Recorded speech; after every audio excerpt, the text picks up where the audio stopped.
दिल्ली सरकार में मंत्री सौरभ भारद्वाज ने कहा, कल कोर्ट में मुख्यमंत्री अरविंद केजरीवाल ने कहा कि जब से ये जांच शुरू हुई तभी से शराब घोटाला शुरू हो गया। जांच के दो कारण हैं। पहला, ईडी आप और एक स्मोक स्क्रीन का निर्माण कर सके, जिसके पीछे ईडी जबरन वसूली का रैकेट चलाएगी। जब सीएम जेल में नहीं थे तब भी एलजी नहीं चाहते थे कि हमारी सरकार काम करे। कल उच्च न्यायालय ने सीएम के इस्तीफे की मांग वाली याचिका को यह कहते हुए खारिज कर दिया कि ऐसा कोई प्रावधान नहीं है जो हिरासत में मुख्यमंत्री पद से इस्तीफे की मांग करता हो। देखिए, कल मुख्यमंत्री जी ने जो कोर्ट में कहा उसमें उन्होंने कहा कि ये पूरी की पूरी जांच जब से शुरू हुई तब से असली शराब घोटाला शुरू हुआ और दो कारण हैं कि ये जांच चलाई जा रही है। पहला कि इस जांच के नाम पे ईडी जो है वो आम आदमी पार्टी के ऊपर भ्रष्टाचार की बदनामी चिपका सके, एक स्मोक स्क्रीन बनाई जा सके और उस स्मोक स्क्रीन के पीछे ईडी एक एक्सटॉर्शन रैकेट चलाए, पैसे की वसूली का धंधा चलाए।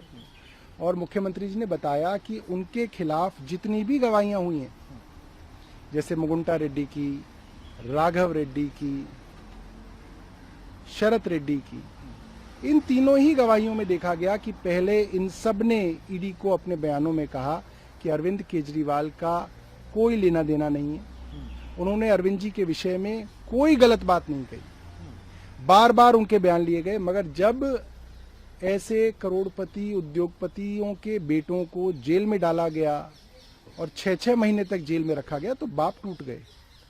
और फिर किसी ने अपने 7वें बयान में ये कह दिया कि अरविंद केजरीवाल से वो मिले, किसी ने चौथे बयान में कह दिया।